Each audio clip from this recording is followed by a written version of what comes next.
Class तो आज हम लोग कर रहे हैं क्लास 7th मैथ्स के चैप्टर नंबर 11 पैरामीटर इन एरिया की एक्सरसाइज 11.2 को सॉल्व। और 11.2 एक्सरसाइज जो है इसके कुछ कॉन्सेप्ट्स हम ऑलरेडी समझ चुके हैं। हम पैरेललोग्राम का एरिया निकालना सीख चुके हैं ना जानवी। क्या होता है एरिया ऑफ पैरेललोग्राम का फॉर्मूला? और ये फॉर्मूला आया कहाँ से? मैंने बहुत अच्छे तरीके से आपको समझाया था। इसके बाद हमने टॉपिक सीखा था एरिया ऑफ ट्राइंगल। ट्राइंगल का एरिया कैसे फाइंड आउट करते हैं और वो एरिया उतना क्यों आता है वो भी मैंने आपको करके दिखाया था। एक्टिविटी के थ्रू हमने सीखा था पिछले सेशन में। तो मुझे बताओ what is the formula to calculate base into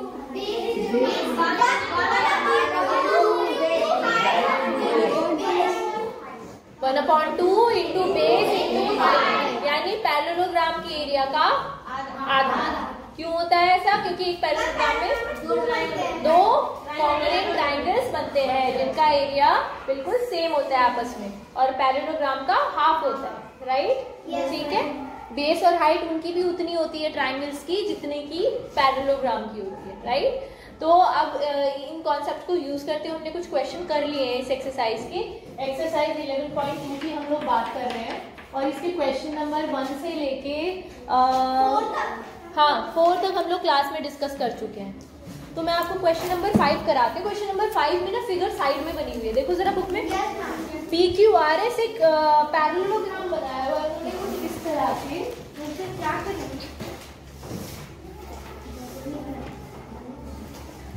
PQR and S ये पैरेललोग्राम बना है जिसकी फिगर इन्होंने साइड में दी हुई है बुक में। आपको लिखा है आगे QM is the height from Q to SR। QM height है लेकिन बेस कौन सा है इस हाइट के लिए?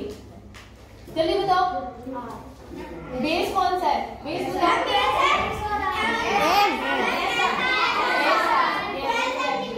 Yes, QR is the height, QM is the height, तो SR इज द बेस। बोलो समझ में आ गया? अच्छा, क्या आपको QM की वैल्यू पता है? QM कितना लंबा है? 7.66 सेंटीमीटर। ये QM की लेंथ है। ओके। अच्छा, SR की लेंथ मालूम है क्या हमें? नहीं। SR दिया हुआ है? अच्छा, SR दिया हुआ है 12 सेंटीमीटर। चलो आगे पहले क्वेश्चन को पढ़ लेते हैं। PQRS is a parallelogram. QM is the height from Q to SR and एक और हाइट बनी हुई है इस पैरेललोग्राम में। कौन सी? QM। वो किसके ऊपर है? वो हाइट किसके ऊपर है? किसके ऊपर बना हुआ है? QM किसके ऊपर परपेंडिकुलर है? PS के ऊपर। ठीक है। PS is the base for this height. ये मैंने आपको समझाया हुआ है ना, हाइट की अकॉर्डिंग बेस भी चेंज हो जाता है और एक पैरेललोग्राम में आप बना सकते हो अलग अलग हाइट एंड अलग अलग बेस। ठीक है। सो यहाँ पे इन्होंने बोला है अगर SR की value, if SR is 12 centimetre, तो बताओ, फाइंड करो। और QM की भी वैल्यू दे रखी है आपको। QM कितना है? 7.6 सेंटीमीटर। फाइंड करना है सबसे पहले आपको दो चीजें फाइंड करनी है। सबसे पहले फाइंड करना है area of the parallelogram PQRS। तो एरिया निकालना है आपको पैरेललोग्राम PQRS का। तो इसके लिए तो बहुत सिंपल है। क्या फॉर्मूला होता है?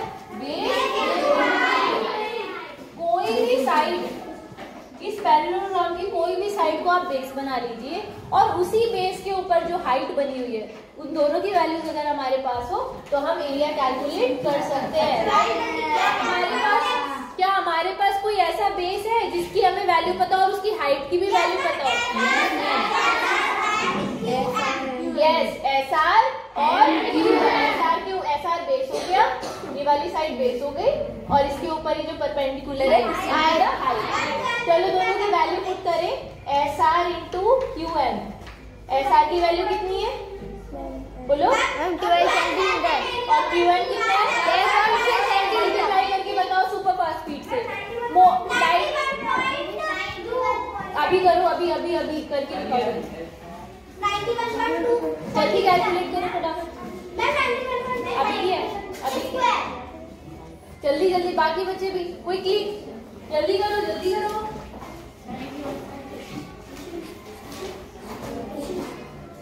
कैलकुलेशन की स्पीड बढ़ाओ बेटा अपनी। बहुत अच्छे, good, very good. Aryan, Kirar, बहुत सही। ईशु,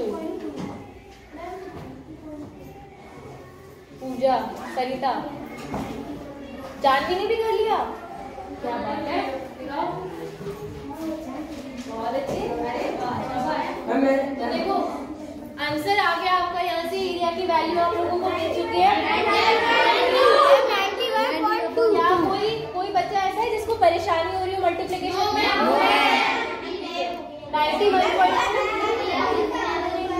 91.2 सेंटीमीटर स्क्वायर, जो कि एरिया फाइंड कर रहे हैं, ठीक है। अब सेकंड चीज इन्होंने क्या पूछे क्वेश्चन में, QN निकालो। QN की लेंथ हमें पता करनी है, QN हमें नहीं पता। ये जो है ना परपेंडिकुलर आपका हाइट जो है ये पता करनी है, ये कितनी लंबी है। अगर PS कितना हो, PS कितना दे रखा है, 8 सेंटीमीटर। अब मैं तुम्हें एक चीज बताती हूँ, सोच के देखो। मैंने तुम्हें बताया था कि एक ट्राइंगल का एक पैरेललोग्राम का एरिया ना, आप किसी भी बेस को उसकी हाइट से मल्टीप्लाई कर दोगे तो एरिया निकल आएगा। तो क्या अगर मान लो हम इसे बेस ना लें और इस साइड को बेस लें, क्या हम ऐसा कर सकते हैं? yes, क्या तब भी एरिया की वैल्यू इतनी ही आएगी? पैरेललोग्राम का एरिया क्या इतना ही आएगा? एग्जैक्टली उतना ही आना चाहिए। पैरेललोग्राम थोड़ी ना चेंज हुआ है, बस हमने बेस ही तो चेंज किया है। तो इस चीज का, इस कॉन्सेप्ट का हम यूज करेंगे। कैसे यूज करेंगे? देखिए, एरिया ऑफ पैरेललोग्राम दोबारा से फाइंड करेंगे तो फॉर्मूला होता है एरिया का बेस इनटू हाइट, ठीक है। अब आप बोलोगे मैम लेकिन हम निकाले कैसे एरिया, हमें तो हाइट पता ही नहीं है, हमें तो बेस पता है। सिर्फ बेस की लेंथ हमारे पास है 8 सेंटीमीटर। हाइट QN तो हमारे पास है ही नहीं। तो मैं कहूंगी बेटा एरिया तो है ना आपके पास, एरिया तो है ना, एरिया अभी तो निकाला है, कितना निकाला है? 91.2। यहाँ पे पुट कर दो। अब जो ये अननोन वैल्यू है अभी निकल सकती है, कैसे निकलेगी? QN कैसे निकलेगा? Yes exactly. QN आप सबसे पहले क्या करोगे, इसे इस तरीके से मानो कि ये चीज ना हमें गिवन नहीं है, तो इसको हमने क्या मान लिया है? X। अब इक्वेशन तो आपको सॉल्व करनी आती है, अभी हमने सीखी थी पहले चैप्टर में। तो इसको हमने हमारे पास इसकी वैल्यू नहीं है, तो इसे हमने मान लिया X। तो यहाँ पे X लिख दो। अब कैसे करेंगे? इक्वेशन को सबसे पहले फ्लिप कर देंगे, जो अननोन, सुनो, इक्वेशन को फ्लिप कर देंगे। 8 into X is equal to 91.2। Flip करने का मतलब समझ में आया ना? घुमा दिया, लेफ्ट का राइट, राइट का लेफ्ट। अब x की वैल्यू निकालिए, x यहीं रखो, तो 8 कहाँ जाएगा बताओ?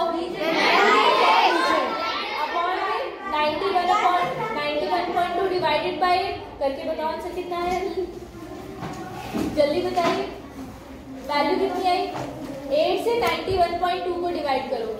और जिन बच्चों को डेसिमल में दिक्कत होती है ना, उनको सजेशन एक ट्रिक बता रही हूँ। ट्रिक ये है कि आप 912 को 8 से डिवाइड करना, फिर जो आंसर आएगा डेसिमल के बिना डिवाइड करना, जो आंसर आएगा उसमें पीछे से एक प्लेस के बाद डेसिमल लगाना। चलो डिवाइड करके आंसर बताओ जल्दी, डिवाइड करके आंसर बताइए। बहुत फास्ट हो बेटा आप लोग, क्या बात है, बहुत बढ़िया। सुपरसोनिक स्पीड से सॉल्व करते हैं बच्चे। अभी की है ना? Yes ma'am, 11.4 centimetre square. Very good. और स्क्वायर क्यों आएगा? हाइट है, एरिया का, एरिया तो ऑलरेडी दिया हुआ है।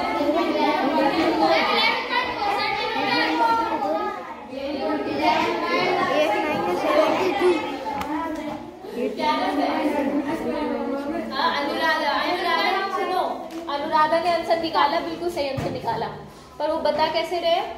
मैम 11.4 आ रहा है। सही तो है, सही आंसर है।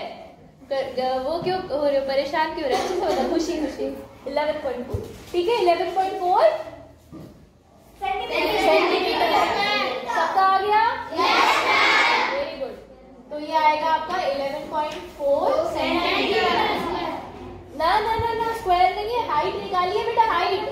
हाइट स्क्वायर में नहीं होगी, एरिया होगा स्क्वायर, ठीक है, ध्यान रखना ये वाली चीज। अच्छा चलो अगला क्वेश्चन करें। चलो नेक्स्ट क्वेश्चन पढ़ लेते हैं। अब ना मैं आपको क्वेश्चन करा रही हूँ, ये क्वेश्चन नंबर 7, ये वाला तो कर लोगे, 6 तो आप कर लोगे, क्वेश्चन नंबर 7 करा रही हूँ। triangle ABC is right angled at A. AD is perpendicular to BC. Question पढ़ लेते हैं बेटा. इसे इरेज कर दूं क्या? बोलो.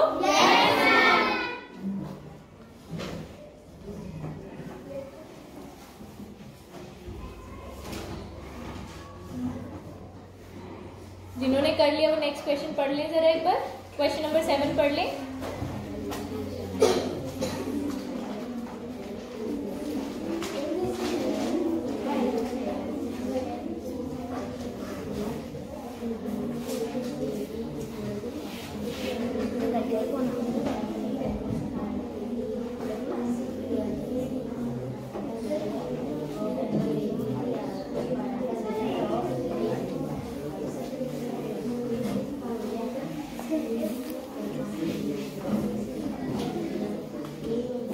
ये क्वेश्चन नंबर 5 था. क्वेश्चन नंबर 5 एक्सरसाइज 11.2 का. ठीक है.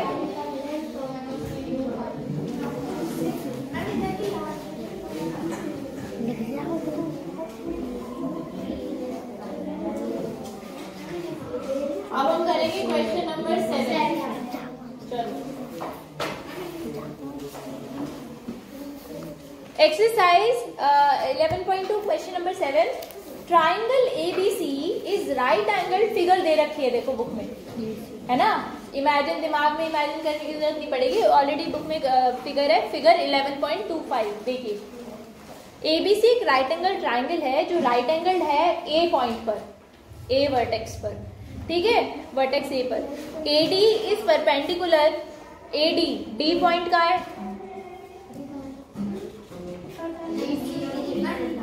ये D है. सुनो, ये D लिखना भूल गया है मे बी. ठीक है. AD कहाँ लिखा है? मुझे नहीं दिख रहा है. मेरी वाली बुक में तो नहीं लिखा हुआ है. मेरी वाली में लिखा. आपकी में लिखा है? कुछ बुक में मिसप्रिंट है मे बी, शायद. मेरे में D नहीं लिखा है. Anyway, so if AD is perpendicular to BC, if AB is 5 cm, BC is 13 cm, AC is 12 cm, find the area of triangle ABC. Triangle का एरिया निकालना है. ट्राइंगल का एरिया तो सबको पता है भाई, बहुत इजी है. क्या होता है formula?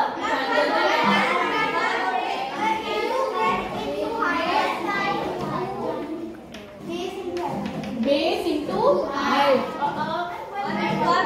Base into height divided by divided by 2. 1/2 से तो मल्टीप्लाई करो. ठीक है. डिवाइडेड बाय 2 यही पढ़ा था ना पैरेललोग्राम के एरिया का. Half base into height divided by 2. सो अभी मुझे बताओ, ये जो ट्राइंगल ABC का आपको एरिया फाइंड करना है, क्या आपको इसका कोई बेस मालूम है?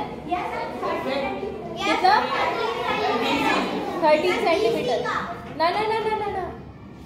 अगर 13 सेंटीमीटर बेस लोगे तो उसकी हाइट पता है क्या आपको?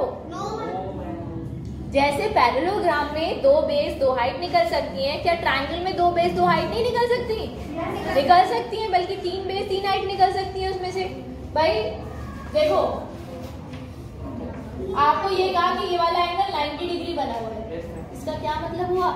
ये दोनों साइड एक दूसरे के ऊपर परपेंडिकुलर है. अगर एक किसी भी एक को बेस ले लो तो दूसरी ऑटोमेटिकली हाइट बन जाएगी. बोलो, समझ में आया? Yes yes. ठीक है. अगर इसे बेस ले रहे हो तो ये हाइट बन जाएगी, इसे बेस ले रहे हो तो ये हाइट बन जाएगी. उससे कोई फर्क नहीं पड़ेगा, एरिया तब भी सेम ही आएगा. ट्राई करके देख लेना. बोलो, समझ में आ गया? यस. ठीक है. जो लास्ट वाला बेस है ना, नीचे वाला, इसको भी बेस बना सकते हो, बशर्ते इसमें जो हाइट है उसकी वैल्यू आपके पास हो, जो कि नहीं है क्वेश्चन में. अभी नहीं है ना. ठीक है. चलो करें शुरू क्वेश्चन. बोलो. राइट एंगल ट्राइंगल मैं दिखाती हूँ आपको. लाओ वो देना, वो दो ज्योमेट्री बॉक्स में से निकाल के सेट स्क्वायर दो. एक बच्चा दे और बाकी देख लें. वाह वाह, बहुत बढ़िया. मैं निकालूंगी. सेट स्क्वायर दो बेटा, पूरे ज्योमेट्री बॉक्स नहीं मांगा. ये देखो, रियल में देखो इस क्वेश्चन को. ये रियल में क्वेश्चन कैसा दिखेगा? ऐसा दिखेगा. आप बोलोगे मैम, आपने कहा कि ट्राइंगल में 3 बेस 3 हाइट हो सकते हैं, कैसे? तो मैं कहूंगी ऐसे. देखो,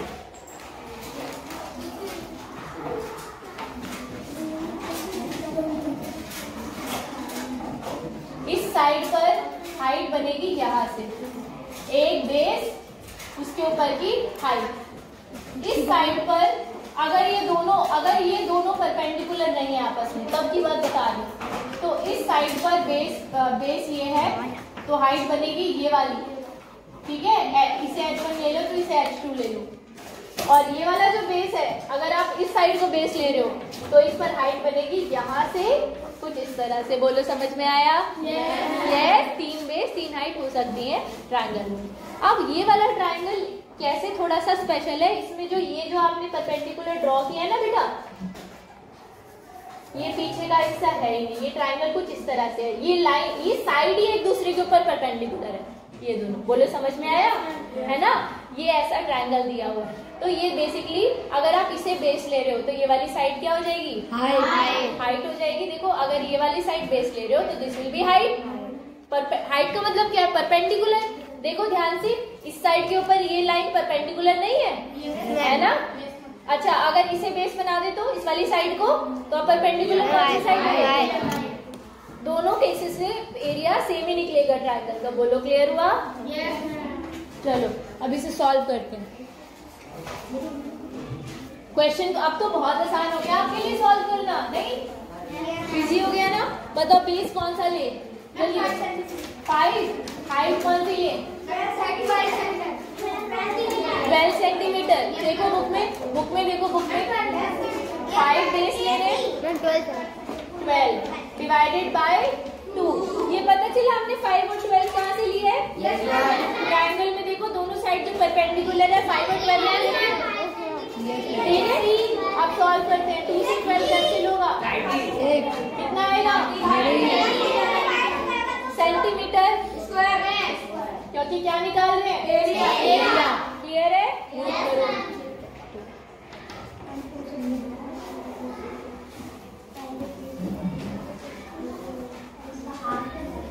अच्छा, अभी देखते हैं आगे क्या बोला है इन्होंने। आगे पक्का हमसे एडी की वैल्यू पूछेंगे, मुझे पता है। जैसे ऊपर पैरेललोग्राम वाले क्वेश्चन में हुआ था, सेम वैसे ही क्वेश्चन है। आगे इन्होंने क्या बोला है? Also find the length of, देखो आगे है वही एडी की लेंथ निकालो। तो देखो ये ट्रायंगल ऐसे बना हुआ है बेटा, ये 90 डिग्री है और ये थर्ड साइड है। ये साइड है आपकी BC, और BC के ऊपर परपेंडिकुलर है, यहाँ से हमने ड्रॉ किया है। इस परपेंडिकुलर का नाम है AD। क्या हमें BC की लेंथ मालूम है? यस। तो देखो, जैसे अभी हमने वो पैरेललोग्राम वाला क्वेश्चन किया था ना, प्रीवियस क्वेश्चन, बिल्कुल वैसा है। इस ट्रायंगल का एरिया, अगर हम इसे बेस ले तो एरिया का फॉर्मूला क्या होगा? Area will be BC into height. बताओ। यस, वेरी गुड सृष्टि। BC के ऊपर हाइट क्या होगी? AD। शाबाश। एक यहाँ पे हमने वो पैरेललोग्राम के एरिया का फॉर्मूला लगा दिया। अपॉन 2 भी तो होता है, एरिया ट्रायंगल का एरिया निकाल रहे हैं ना, अपॉन 2 भी तो होगा। तो 2 यहाँ आ गया अपॉन में, कोई बात नहीं, it's not a big deal. आपको कॉन्सेप्ट तो समझ में आया ना? तो अपॉन 2 है, ये अपॉन 2 यहाँ आ जाएगा, 30 से मल्टीप्लाई होगा, क्या बनेगा? ये 60। और यहाँ पे 13x में फ्लिप कर देंगे इक्वेशन को, 13x इज इक्वल टू 60। फिर क्या आ जाएगा? ये 60 अपॉन 13, ठीक है। डिवाइड करके कितना आएगा? 13 से 60 को डिवाइड कर दो। अगर आंसर शीट में इतना ही आंसर दे रखा है तो यहाँ पर भी छोड़ सकते हो। रिमाइंडर नहीं, रिमाइंडर। रिमाइंडर कहते हैं, जैसे अलार्म होता है ना, अलार्म, ऐसे रिमाइंड का मतलब याद दिलाना। तो याद दिलाने वाली चीज को हम कहते हैं रिमाइंडर। वो एक तरीके की क्लॉक हो सकती है, ठीक है। रिमाइंडर, ये स्पेलिंग होती है बेटा, इससे भी तुम्हें पता चलेगा। ये क्या लिखा है? रिमेन माने बचना, और रिमाइंडर जो बच गया, शेषफल हिंदी में कहते हैं, ठीक है। तो रिमाइंडर, नॉट रिमाइंडर, ठीक है। चलो अच्छा, AD की वैल्यू कितनी आ गई बताना? डिवाइड करके चलो, तो यहाँ पे छोड़ दो। AD is 60 upon 30 centimetre. अब मैं तुम्हें एरिया ऑफ सर्कल के लिए एक्टिविटी बता रही हूँ, वो घर पे ट्राई करना और करके लेकर आना इनफैक्ट, ठीक है। आपको क्या करना है, एक सर्कल